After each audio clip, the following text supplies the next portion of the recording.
সুপ্রিয় শিক্ষার্থী সকলকে আসসালামু আলাইকুম। টাঙ্গাইল অনলাইন স্কুলের পক্ষ থেকে তোমাদেরকে ক্লাস দেখার জন্য আমন্ত্রণ জানাচ্ছি। আশা করি সকলেই সুস্থ আছো এবং ভালো আছো এবং নিয়মিত পড়াশোনা করছো। আজ আমরা পর্যায় সারণীর আরো কয়েকটা বিষয়, এর মধ্যে হলো 1 নম্বর অবস্থান্তর মৌল, উজ্জ্বল ধাতু, হ্যালোজেন, নিষ্ক্রিয় গ্যাস। এই 4টি টপিক সম্পর্কে আমরা বিস্তারিত আলোচনা করব। খুব মনোযোগ সহকারে বোঝার চেষ্টা করো এবং খাতা কলম নিয়ে বসবে, যাতে পড়াটা তোমাদের হৃদয়ঙ্গম হয়। আর যদি কোনোটা বুঝতে সমস্যা হয় তোমরা কমেন্টে জানাবে। তাহলে এবার শুরু করা যাক। প্রথমে আমরা দেখবো হলো অবস্থান্তর মৌল আসলে বলতে কি বুঝি। আমাদের নবম দশম শ্রেণীর বইটাতে লেখা আছে পর্যায় সারণীর গ্রুপ 3 থেকে 12 পর্যন্ত মৌলকে অবস্থান্তর মৌল বলা হয়। কিন্তু খেয়াল করে দেখো, যদিও বইটাতে লেখা আছে 12 পর্যন্ত, কিন্তু 12 গ্রুপের যে সমস্ত মৌলগুলো আছে এগুলা কোনোটাই অর্থাৎ একটাও পর্যায় সারণীর বৈশিষ্ট্য বহন করে না বা বৈশিষ্ট্যতে নেই। তাই আমরা এটাকে বাদ দিয়ে দিচ্ছি একেবারে। আমরা বলবো যে পর্যায় সারণীর গ্রুপ 3 থেকে 11 পর্যন্ত যে মৌলগুলো আছে তাদেরকে আমরা বলবো অবস্থান্তর মৌল। শুধু এই অংশটুকু দিয়ে সকল মৌলকে তোমার চেনাটা সম্ভব হবে না, তাই আমাদের আরেকটু বিস্তারিত জানতে হবে। আমরা চলে যাই, একটা সংখ্যা হলে আমি লিখে রাখছি। যেসব ধাতব মৌলের সুস্থিত আয়ন এডি অরবিটাল আংশিকভাবে ইলেকট্রন দ্বারা পূর্ণ, অর্থাৎ আংশিকভাবে, তার মানে আমরা তো জানি ডি অরবিটালে 10টি ইলেকট্রন থাকে, কিন্তু আংশিকভাবে যখন বলবে যখন 10টা থাকবে তখন হলো পূর্ণ, আর আংশিক মানে 1 থেকে 9 পর্যন্ত, অর্থাৎ 1টা 2টা 3টা 4টা 9 5টা 6টা যাই থাকবে না কেন তখন এটাকে বলবো আংশিকভাবে পূর্ণ, তাদেরকে বলবো অবস্থান্তর মৌল। তবে কাদের? সুস্থিত আয়ন। যেমন আমরা একটা উদাহরণে চলে যাই, তাহলে আমরা একটু উদাহরণ দেখি। যেমন যদি বলি যে আমরা আয়রন এর প্রোটন সংখ্যা 26 আর ইলেকট্রন সংখ্যা 26, 1s2 2s2 2p6 3s2 3p6 3d 4s2। আমরা জানি যে হাউবাউ নীতি আছে, নীতি অনুসারে নিম্ন শক্তির অরবিটালে ইলেকট্রন আগে প্রবেশ করবে, সেখানে যে d টা না গিয়ে 4s আগে। তাহলে কয়টা হলো? 2 4 10 12 18 19 20 আর 6। এখানে 6টা ইলেকট্রন আছে। তবে এটা কিন্তু একটু খেয়াল করে দেখো, সঙ্গে দেখো সুস্থিত আয়ন, তাহলে এটা কিন্তু আয়ন না, কিন্তু আয়রন যদি আয়ন হয় তাহলে কি আয়রন হয় 2+ না হয় 3+। এইগুলো এই যে 2+, 3+, এটা হলো আয়ন।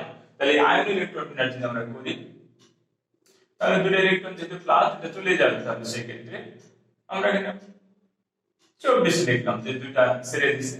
তাহলে 1s2 2s2 2p6 3s2 3p6 3d6। এই যে তাহলে এই দুটো ইলেকট্রন ছেড়ে দিবে, যেটা আয়ন হয়েছে।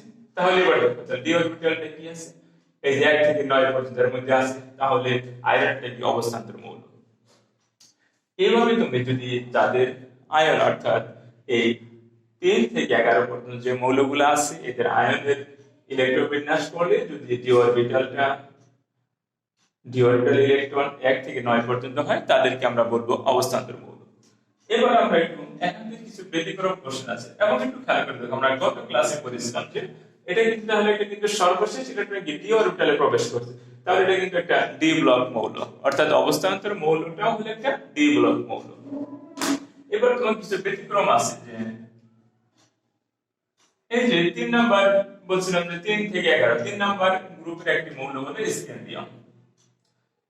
আর যদি বলা হয় জিঙ্ক, জিঙ্ক যদিও 12 নাম্বার গ্রুপে আছে, কিন্তু আমরা যদি প্রশ্ন এরকম হতে পারে স্ক্যান্ডিয়াম ও জিঙ্ক ডি ব্লক মৌল, অথবা এরকম আসতে পারে যে মৌল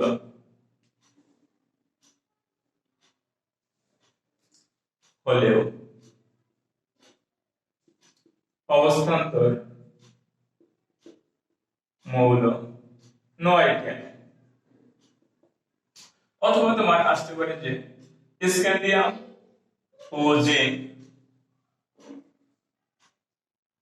অবস্থান্তর মৌল নয় কেন? অবস্থান্তর মৌল নয় কেন? এই যে এদেরকে আমরা তাহলে আমরা ইলেকট্রোবিন্যাস যে বৈশিষ্ট্য পড়লাম এদের আয়নের ডি অরবিটাল সম্পর্কে আমরা ধারণা লাভ করব। তাহলে যেমন স্ক্যান্ডিয়াম 21 স্ক্যান্ডিয়াম আয়ন হলো 3+, তাহলে 21 আমরা যদি ইলেকট্রোবিন্যাসটা করি, প্রথমে আমরা শুধু স্ক্যান্ডিয়ামটা ইলেকট্রোবিন্যাসটা করি। 1s2 2s2 2p6 3s2 3p6 3p 4s2 4 10 18 20 21। যদি আয়ন হয় স্ক্যান্ডিয়াম আয়ন হলো 3+, সেক্ষেত্রে ইলেকট্রন বিন্যাসটা কেমন হবে? এই জায়গায় এই যে দুটো ইলেকট্রন আর এখানে একটা ইলেকট্রন চলে যাবে, তাহলে শুধু কি থাকবে 1s2 2s2 2p6 3s2 3p6। তার মানে কি ডি অরবিটালে কোনো ইলেকট্রন থাকছে না, অর্থাৎ এদের আয়নে ডি অরবিটালে কোনো ইলেকট্রন অবশিষ্ট নেই। তার মানে তাহলে কি দাঁড়ালো? ডি অরবিটালে 1 থেকে 9 থাকতে হবে, তাহলে কি অবস্থান্তর মৌল নয়। অনুরূপভাবে যদি বলি যে 30 1s2 2s2 2p6 3s2 3p6 3d আর 4s2, তাহলে 4 10 18 20 10।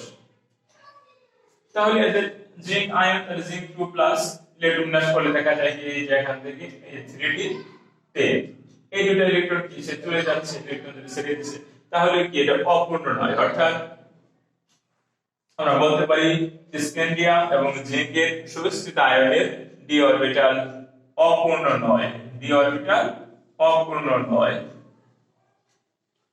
তাই জিঙ্ক ও স্ক্যান্ডিয়াম অবস্থান্তর মৌল নয়।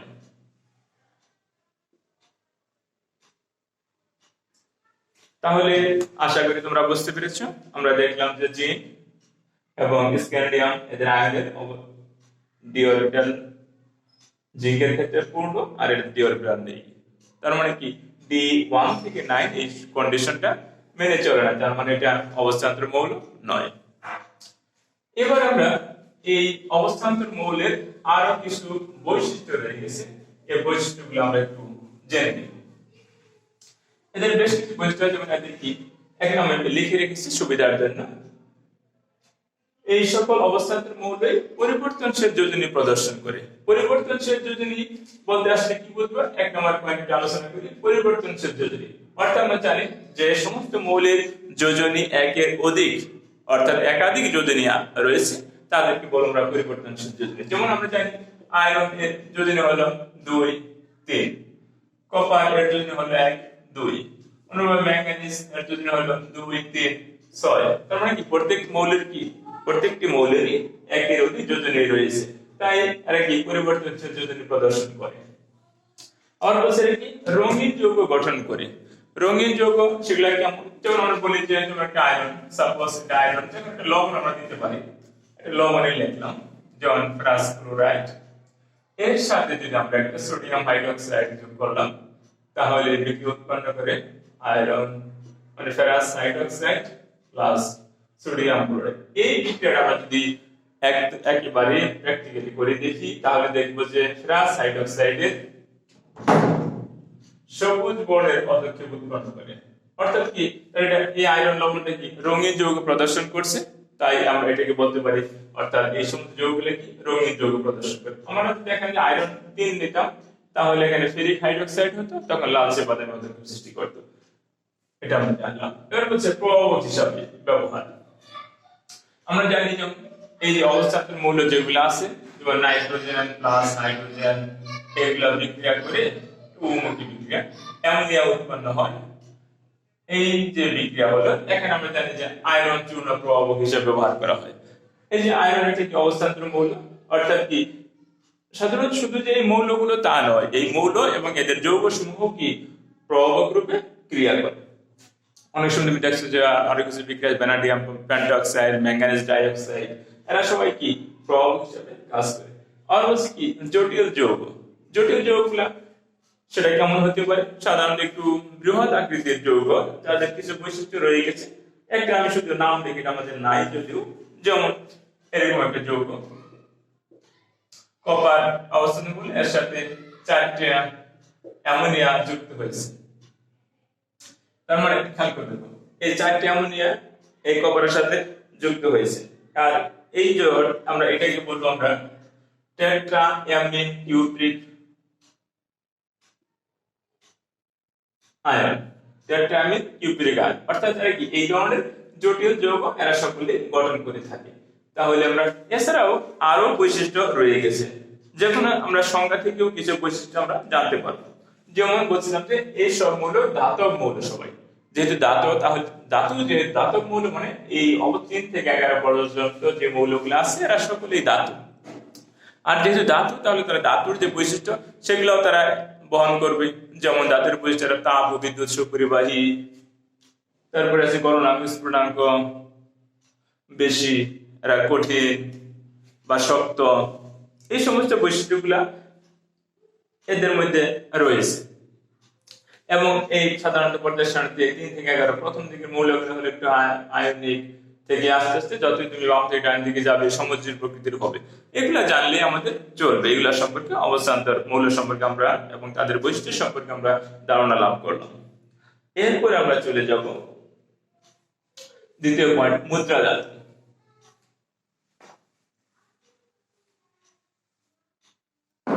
এবার দেখো মুদ্রা ধাতু বা কয়েনস মেটাল, মুদ্রা ধাতু বা কয়েন মেটালস। আমরা নাম শুনে বুঝতে পারতেছি কয়েন মেটাল। একটু খেয়াল করে দেখি, পর্যায় সারণীর গ্রুপ 11 এর মৌল, পর্যায় সারণী কত? গ্রুপ 11 এর মৌল। আমরা এর আগে একটা ক্লাসে, যারা প্রথম ক্লাসে দেখেন তারা একটু দেখে নেবে, এই যে আরএফ সায়েন্স একাডেমি ইউটিউবে এখানে ঢুকলে এই সম্পর্কে আরেকটু বিস্তারিত আলোচনা পাবে। এবং গ্রুপের মৌলগুলো কোনটা, কোন গ্রুপের মৌল কিভাবে মনে রাখতে হয় সেগুলোর বিস্তারিত আলোচনা করা হয়েছে। মনে রাখার এবং ছন্দে আকারে মনে রাখার ব্যবস্থা করে দেওয়া হয়েছে। পর্যায় সারণী গ্রুপ 11 এর মৌলগুলোকে বলবো কোয়াইনেস মেটাল। 11 এর মৌলগুলো কি আমরা জানি, একটা ছন্দ করেছিলাম, কথা ছিল আসবে রাত। এই একটা শিখেছিল, কথা মানে কপার, ছিল সিলভার, আসবে অরাম, রাতে রঞ্জনীয়। তবে এর মধ্যে এই যে এই প্রথম 3টা মৌল, অর্থাৎ পর্যায় সারণীর গ্রুপ 11 এর 3টি মৌল কপার, সিলভার, গোল্ড, এই 3টা মৌলকে আমরা বলবো কি? মুদ্রা ধাতু। কেন মুদ্রা ধাতু বলবো? আমরা জানি যে এই কপার, সিলভার, অরাম এগুলার কিন্তু এর আগে আমরা জানো এগুলো স্বর্ণ মুদ্রা। আমরা বিশেষ করে অনেক সিনেমা দেখলে অথবা নাটক দেখলে কিংবা পুরানো কিছু ইতিহাস নির্ভর সিনেমা দেখলাম, আমরা দেখতে পাই স্বর্ণ মুদ্রা, রৌপ্য মুদ্রা, অর্থাৎ মুদ্রা তৈরিতে ব্যবহৃত হতো। এছাড়াও বলতে পারি এটা ক্রয় বিক্রয় বা ব্যবসা বাণিজ্য, অর্থাৎ বিনিময়ের মাধ্যম হিসেবে ব্যবহৃত হতো। তাই এদেরকে আমরা বলবো মুদ্রা ধাতু। আশা করি এইটুকু জানলেই আমাদের চলবে। এবার আমরা চলে যাব পরবর্তী হবে হ্যালোজেন। এটা সম্পর্কে আমরা আরেকটু বিস্তারিত ভাবে জানব। হ্যালোজেন, হ্যালোজেন পর্যায় সারণীর গ্রুপ 17 এর মৌল, মৌলসমূহ কি কি মৌল আছে? Chlorine, chlorine, bromine, iodine, astatine, tennessine. অর্থাৎ কয়টা মৌল? 1 2 3 4 5 6, এই 6টা মৌলকে আমরা বলবো কি? আর হ্যালোজেন এদেরকে সংক্ষেপে X দ্বারা প্রকাশ করা হয়। কি দ্বারা প্রকাশ করা? X, অর্থাৎ X যেখানেই থাকবে তোমরা বুঝবে এটাই হলো হ্যালোজেন মৌল। এই যে হ্যালোজেন যে মৌলগুলো যে আছে, এই যে হ্যালোজেন শব্দের অর্থটা কি আমরা একটু জেনে নিই। আগে একটু নামটা জেনে নিই, ইংরেজি শব্দ থেকে আমরা বুঝতে পারি হ্যালোজেন। আর অনেকগুলো যে 6টা মৌল আছে আমরা জেনে নিলাম হ্যালোজেনস। আর এই যে হ্যালোজেন শব্দের একটা ল্যাটিন শব্দ, এটাকে আমরা যদি একটু বিশ্লেষণ করি তাহলে আমরা দেখব হলো হেলস, একটা পার্ট। হেলস এর অর্থটা দাঁড়ায় হলো সি সল্ট, সি সল্ট মানে সামুদ্রিক লবণ। আর হলো জেনাস, GENUS, জেনাস অর্থ দ্বারা হলো টু প্রোডিউস, প্রোডিউস অর্থাৎ সামুদ্রিক লবণ উৎপন্ন করে। আর একসাথে বললে হ্যালোজেন্স অর্থ সি সল্ট প্রোডিউসার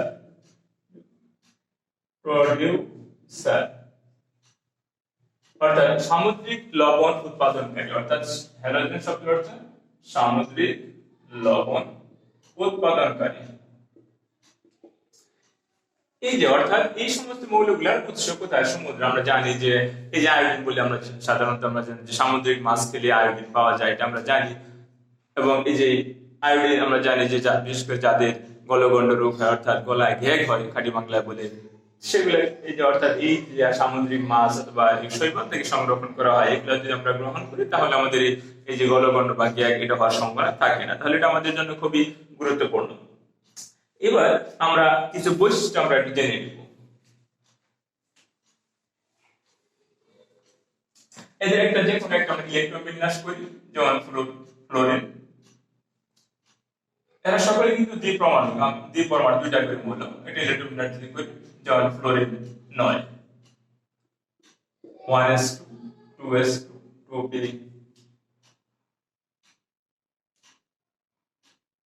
5। অর্থাৎ এদের প্রত্যেকের সবগুলো যদি করি দেখা যায় কি শেষ পর্যন্ত 7টা ইলেকট্রন আছে। অর্থাৎ এরা কি করতে পারে? একটা ইলেকট্রন কি গ্রহণ করতে পারে, একটা ইলেকট্রন গ্রহণ করতে পারে অথবা কি শেয়ার করতে পারে। অর্থাৎ এরা যদি ধাতুর সাথে যদি যুক্ত হয়, ধাতু প্লাস হ্যালোজেন, তাহলে উৎপন্ন হয় লবণ। যেমন আমরা দেখি একটা লিখলাম আমাদের পরিচিত সোডিয়াম প্লাস একটা হ্যালোজেন ক্লোরিন, তাহলে বিক্রিয়া করতে পারে। আর এই যে এরা সবাই কিন্তু দ্বিপরমাণবিক মৌল, অর্থাৎ দুইটা করে থাকে। তার মানে কি হয়? সোডিয়াম ক্লোরাইড সমতা করলে 2, অর্থাৎ সবাই কি লবণ উৎপন্ন করে। অর্থাৎ ধাতুর সাথে ক্লোরিন যুক্ত হয়ে আয়নিক যৌগ গঠন করে, হ্যালাইড গঠন করে।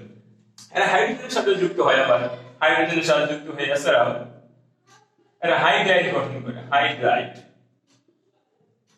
যেমন HCl HF HI hydrogen iodide. আবার এরা কিন্তু সকলে অ্যাসিড, ওদিকে আমরা যাব না।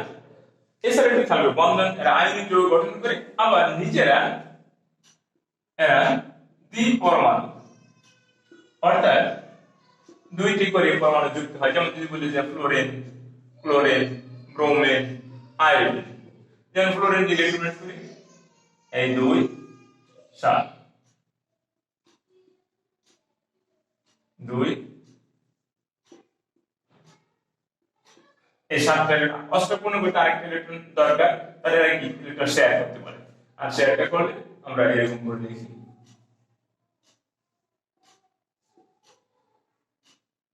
1 2 3 4 5 6 7।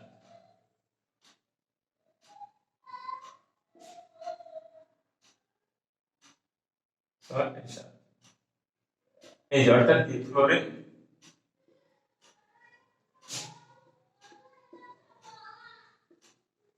অর্থাৎ দ্বিপরমাণু অণু গঠন করে। আমরা এগুলা সম্পর্কে জানলাম, হ্যালোজেন সম্পর্কে। এবার আমরা সর্বশেষ দেখবো হলো নিষ্ক্রিয় গ্যাস। 4 নম্বরটা নিষ্ক্রিয় গ্যাস, ইনার্ট গ্যাস। পর্যায় সারণীর গ্রুপ গ্রুপ 18, কত গ্রুপ 18 এর মৌল। এক কথা যদি বলি পর্যায় সারণীর গ্রুপ 18 এর মৌল কি কি মৌল আছে? হিলিয়াম, নিয়ন, আর্গন, ক্রিপ্টন, জ্যানন, রেডন আর এই সর্বশেষ অর্গানিজম। এই যে মৌলগুলোকে আমরা বলি নিষ্ক্রিয় গ্যাস। কেন নিষ্ক্রিয় গ্যাস আমরা বলবো?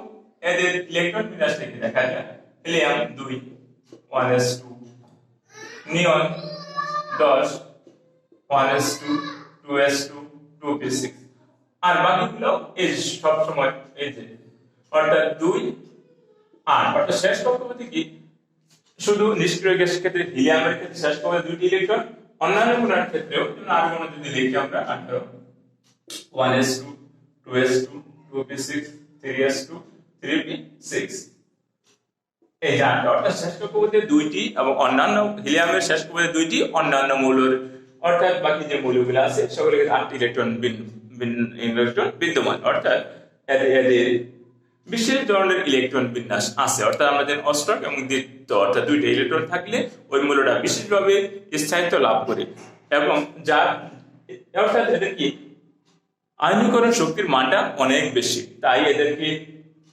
অনেক বেশি তাপ দিয়ে বা শক্তি প্রয়োগ করে তাপ দিয়ে এদেরকে আয়নিত করতে হয়। আয়নের শক্তির মান অনেক বেশি, তাই এদেরকে সেটা সহজেই কি আয়নিত হয় না, অর্থাৎ কি আয়ন সৃষ্টি করে না, ফলে তারা কি অনেক কোনো যৌগ গঠন করে না। তবে কিছু কিছু অত্যাধিক তাপমাত্রায় যৌগ গঠন করে। তো আমরা এক কথা বলি নিষ্ক্রিয় গ্যাস, অর্থাৎ কি অর্থাৎ সারণীর গ্রুপ 18 এর মৌলগুলো কি আমরা বলবো নিষ্ক্রিয় গ্যাস, কারণ এদের বিশেষ ধরনের ইলেকট্রন বিন্যাস বিদ্যমান, অর্থাৎ এরা নিজেরা এমনকি অন্যান্য মৌলের সাথে যৌগ গঠন করে না, তাই এদেরকে নিষ্ক্রিয় গ্যাস বলা হয়। তাহলে আজকের আলোচনা আমাদের এখানেই শেষ করছি, আবার আগামী ক্লাস দেখার শুভেচ্ছা জানিয়ে শেষ করছি। সকলেই সুস্থ থাকো, ভালো থাকো, সকলকে আবার আসসালামু আলাইকুম।